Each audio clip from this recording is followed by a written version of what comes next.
នេះនាំបងប្អូនមកមើលពងសម្រាប់នេះ Volkswagen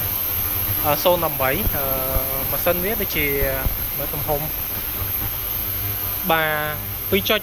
ទំហំស៊ីឡាំង2.2000អញ្ចឹង4ស៊ីឡាំងម៉ាស៊ីន1សុទ្ធអញ្ចឹងហើយតង់វាយើងមើល3កន្លែងទី1តង់ដងលកាមកន្លែងនេះគឺតង់បាទពាក់ព័ន្ធជាមួយទៅលើប្រកាំងខាងក្រោមហើយអានេះគឺតង់បាទបូមហេអញ្ចឹងតង់ដងលកាមនេះវាមានឡុកវាបាទឡុកចំឡុកបងប្អូនមើលទៅបាទដល់មួយហើយកន្លែងនេះគឺយើងមានតង់មួយទៀត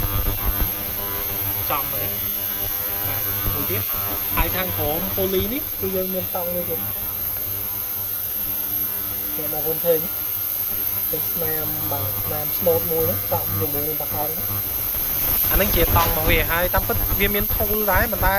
ដោយសារតែយើងមើលតាមស្ថានភាពជាក់ស្ដែងយើងមិនបាច់ប្រើធូលក៏បានដែរអានេះធូលរបស់វាដូចជា50រៀលជាងដែររបស់ចិនអញ្ចឹងកំងត្រូវការពេលយូរអញ្ចឹងយើងហើយជាមិនបាច់ប្រើធូលទេយើងអាចធ្វើការឡុកឧបករណ៍យើងបានអញ្ចឹងយើងឡុកទៅយើងបង់វាចេញបានអូខេ